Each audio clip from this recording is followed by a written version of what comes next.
Powerful techniques to reduce panic. Anxiety can make you feel powerless, like you have no choices, trapped and feeling claustrophobic.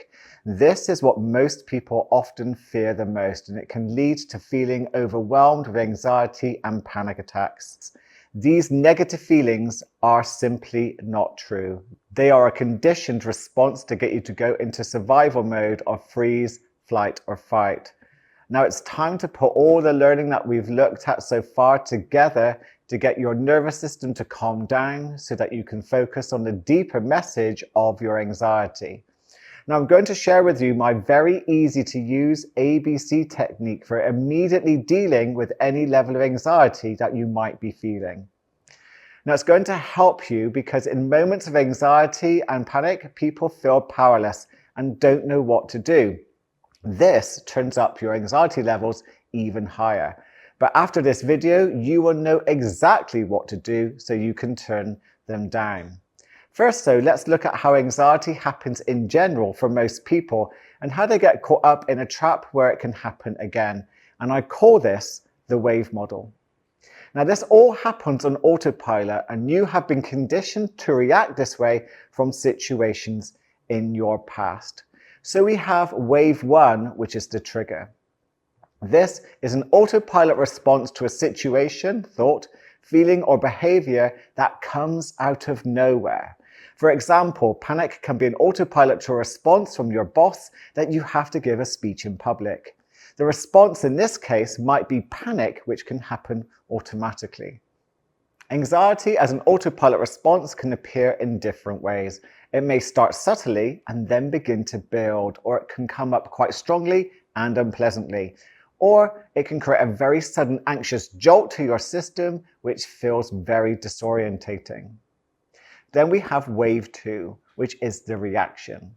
This is your autopilot response to wave one. Your negative subconscious perception of wave one creates your next reaction, fighting the anxiety, judging yourself and others, suppressing difficult feelings, forcing positive thoughts into your mind to try to get rid of anxiety, trying to distract yourself from your thoughts and feelings, or going into avoidance mode and physically leaving the triggering situation.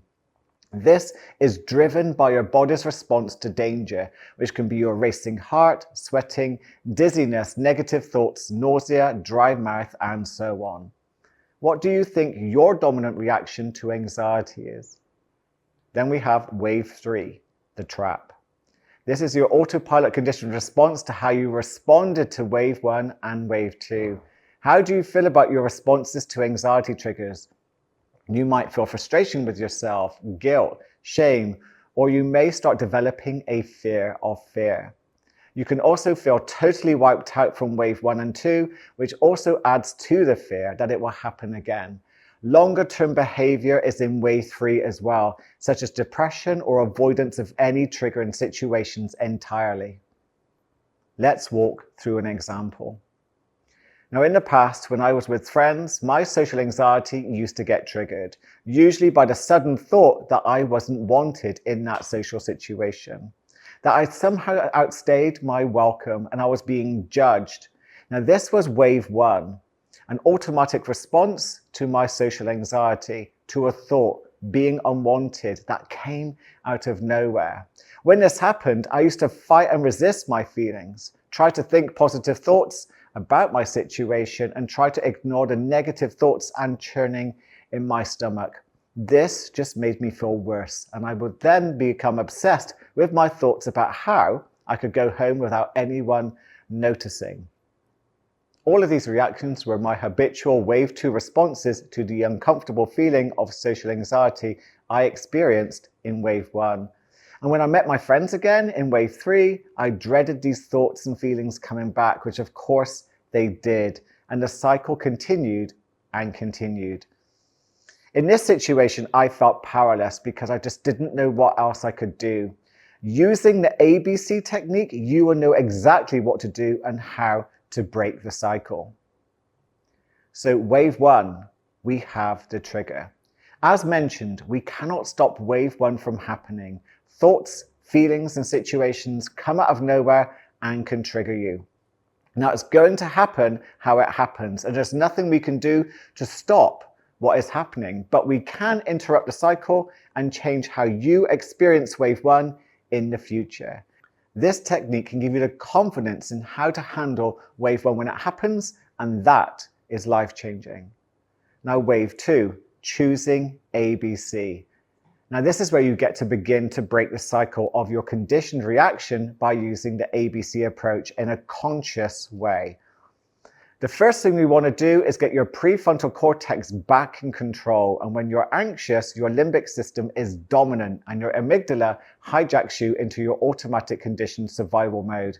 This basically means that the lizard part of your brain takes over and you are unable to make rational decisions other than run away or panic. Believing and knowing you have choices can help your rational and thinking part of the brain have more influence when feeling anxious. But what choices? The first thing is A, which stands for accept. Accept your anxiety. Allow your thoughts and feelings to be there. Surrender to them and try not to fight, distract, or suppress or resist them. Allow them to exist. Be part of your experience. It's a chance to heal an old program and choose to upgrade. Practicing accepting anxious feelings whilst you are safe and not under immediate threat will make this more natural. Bring something to mind that worries you and feel the feelings it brings up. Don't try to do anything with those feelings.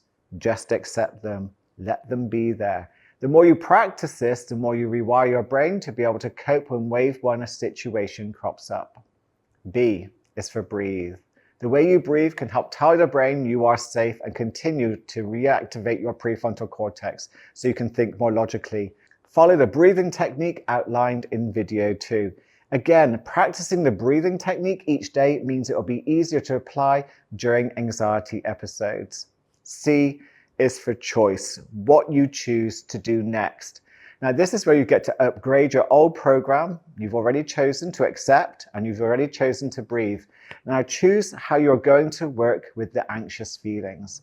Now, there are lots of different options for what you could do next. Here's a few that I love to recommend to my clients. Decide which choice you're going to make based on each individual situation. For example, you could try mind balancing from video 2, as this really gets different hemispheres of the brain communicating so you are able to be more rational. You can also choose to shift your attention from your mind and into your body with compassion and kindness to soothe the false alarm that you can feel. Bring your attention to the part of the body where you feel anxious. Breathe into it. Put your hand onto it. Bring some peace and calm to it. You can also choose to label your emotions. This is incredibly powerful. Name it to tame it. Choose to say, this is just anxiety and it will pass soon. This will really help dial down your anxiety levels. As a tip, don't say I'm anxious, as this can increase your anxiety levels through over-identification. This is just anxiety helps to create a little distance. Another choice is to reframe anxiety as excitement, as they're basically the same in physiology. It really does work. Give that a go. And for presenting anxiety, why not use the term performance adrenaline? Same when it comes to travel anxiety. Why not use the term, this is just adventure adrenaline, as you're describing adrenaline rushing through your body and your perception will create your experience. Never underestimate the power of your mind when it comes to reframing anxiety. And in this wave 3, you're going to be bringing your full attention back to the present moment when you are ready. Don't rush this, as your mind may interpret this as a sign that you are resisting your anxiety experience. Bringing your attention fully into the here and now. And note the progress you make each time you go through the ABC technique. Can you then add some gratitude for experiment with anxiety to upgrade your programming and move towards another step of anxiety freedom, instead of reacting unconsciously to the initial trigger?